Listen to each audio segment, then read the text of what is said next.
YouTube, hey there, it's Casey. I'm here at TaxSaleAcademy.com. Thank you so much for joining me today as I recorded this episode of the Tax Sale Podcast. As always, if you enjoy podcasts, there's a link down below where you can check us out at TaxSalePodcast.com. Let's go ahead and record that audio podcast right now.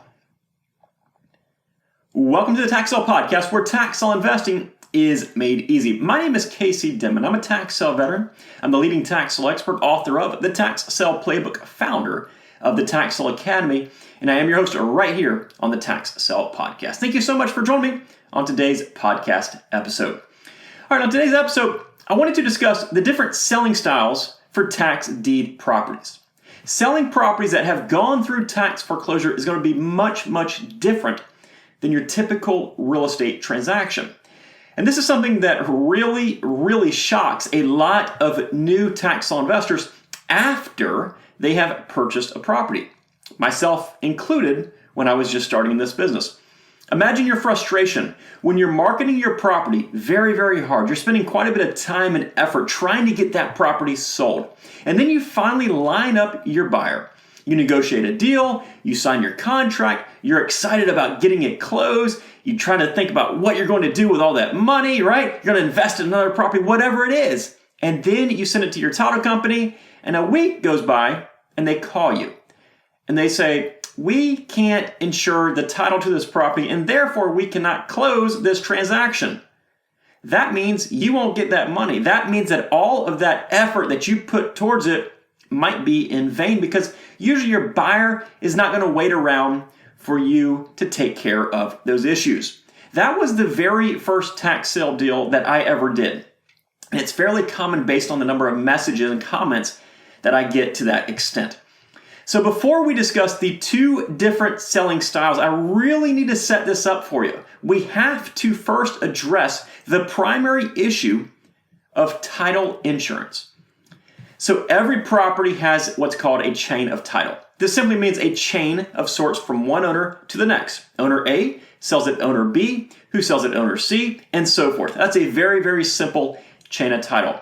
When a seller sells a property, the buyer of that property wants to know that the seller actually does own the property. It's not like a title that you have for a vehicle in most cases, and you actually show them the title. Yes, I'm the owner. There's only one of these that exists, right? Anyone can create a fraudulent deed selling a property that they claim they own, but they don't actually own. They can collect the money, and then they can disappear. It is illegal in every sense of the word, but of course, it is possible. Now, when we factor in mortgages and liens, which attach to that chain of title, if these are not paid at closing, the buyer would also inherit those. So in that regard, if a buyer buys a property that the seller promises has no liens and no mortgages, only to later find out that there actually is a $100,000 mortgage that that new buyer owns to a mortgage company if they want to keep the property, that's a pretty big deal. So to solve that problem, we have title insurance. This is where a title company researches all this information. If it satisfies their requirements, then they'll issue a guarantee to the buyer. And that guarantee is going to be backed by title insurance. So there's an issue that insurance will kick in and pay for it. Issues after the fact are pretty rare, but they do happen.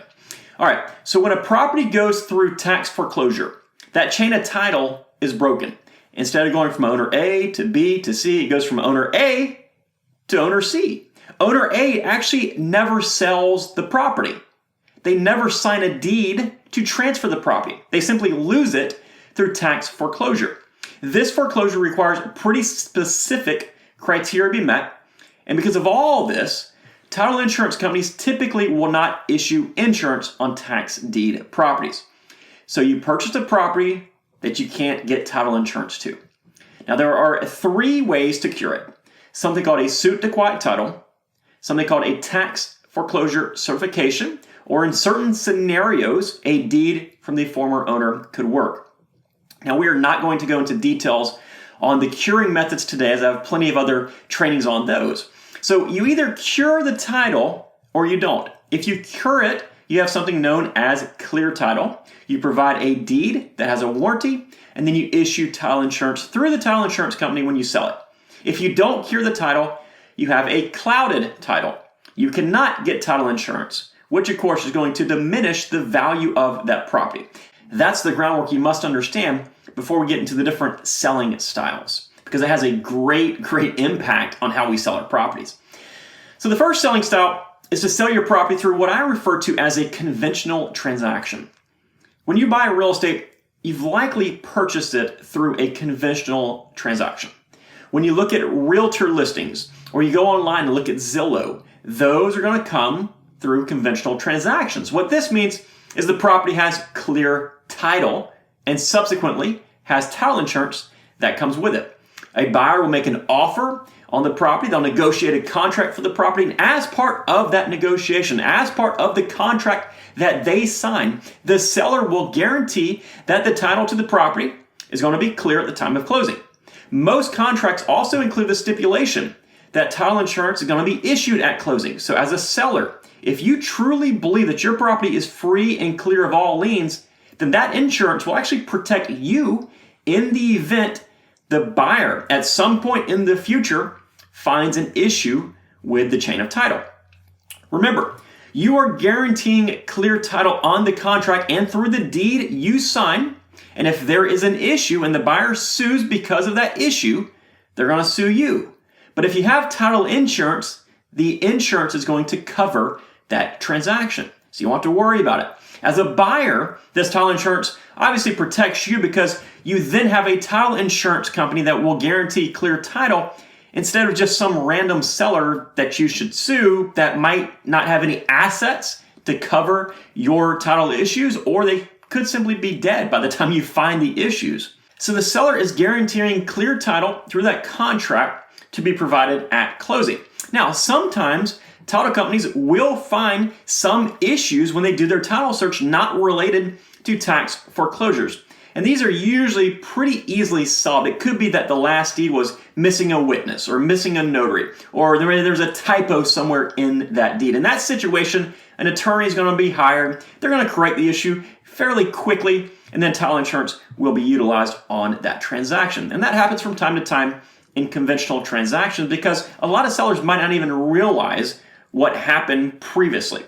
Now, even though you purchased your property at a tax sale and it was tax foreclosed, once you have cleared the title through the methods that we discussed and you get title insurance, the property's value will go back to full market value.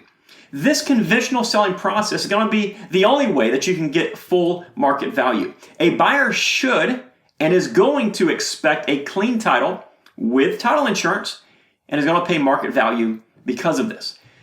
The marketing process itself is wide and varied, of course.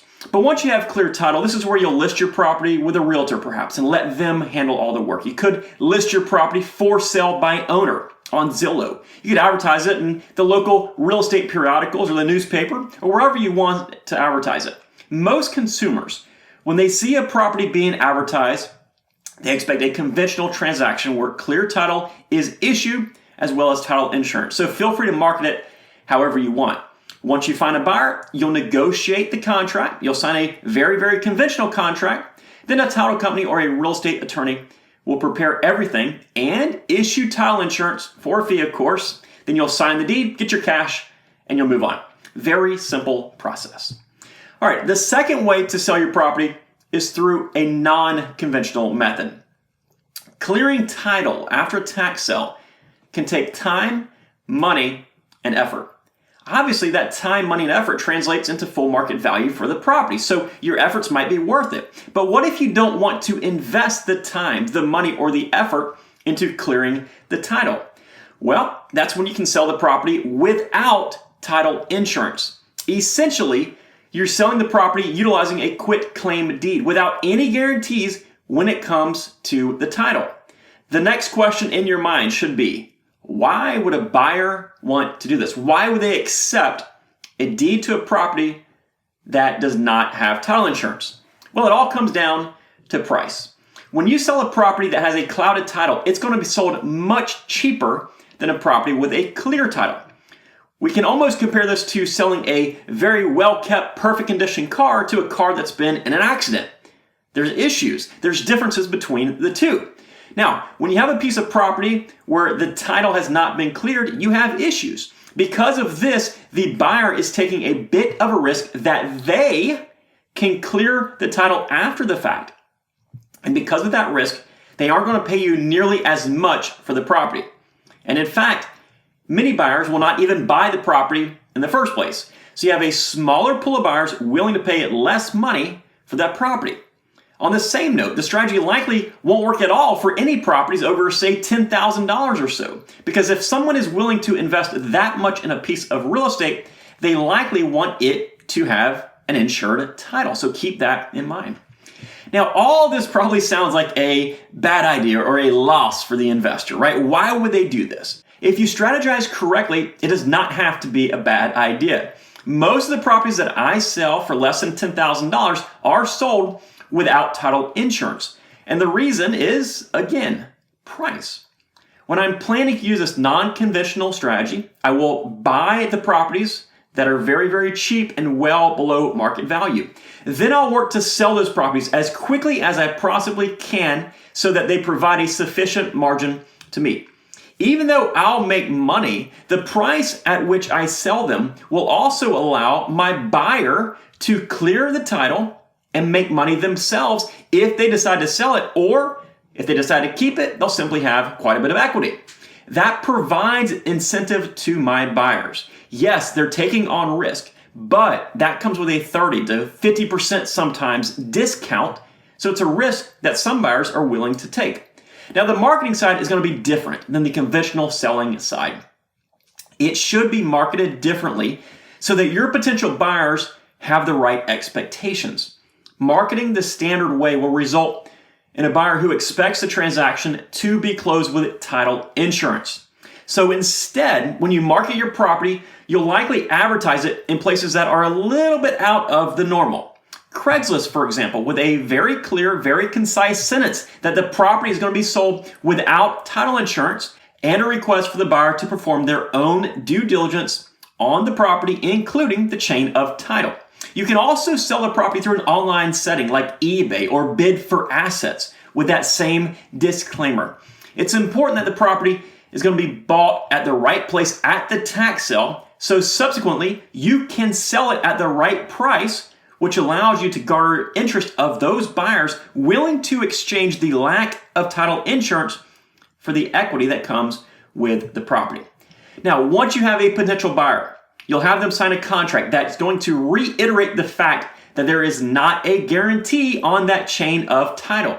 From here, you can utilize an attorney who will handle the escrow or the monies and prepare, then record your quit claim deed. They'll obviously charge for this service, but it's going to be most similar to a typical real estate closing. They'll take care of the details and you'll sign the documents. Now, those documents will also likely include yet another disclaimer on the attorney's behalf, stating that they are not guaranteeing the title, that they did not research the title, and the buyer is accepting everything as is. So don't think you're going to sneak anything by the buyer just by using an attorney. Now, outside of an attorney, if the buyer is comfortable with you handling the funds, you could handle the process yourself, although I recommend an attorney take control of at least your first few transactions so you learn the process and the flow behind closing a deal without title insurance. But if you do it yourself, this is where you're going to collect the funds. You will prepare the quit claim deed. You will record the deed at the county recorder's office, and then the deed will get sent to the buyer once it's recorded, and you're all set, and that's it. So there you have it. There's two different selling styles for tax deed properties. Each one of them has a place and a time to be used. But hopefully, knowing these two different options exist for selling your tax deed properties will allow you to think more creatively, will help you strategize properly, and in the end, will help you make more money in your tax sale business. Thank you so much for listening today. If this episode or any of our other episodes here on the Tax Sale Podcast have helped you, please do me a huge favor and leave some positive feedback on whatever podcasting platform you're listening to us on today. It really makes quite a bit of difference to us. And if we can be of any additional help, there are a whole bunch of links in today's show notes, including one to our primary site at taxsaleacademy.com. Take care and make it a successful day. We'll see you next time right here on the Tax Sale Podcast.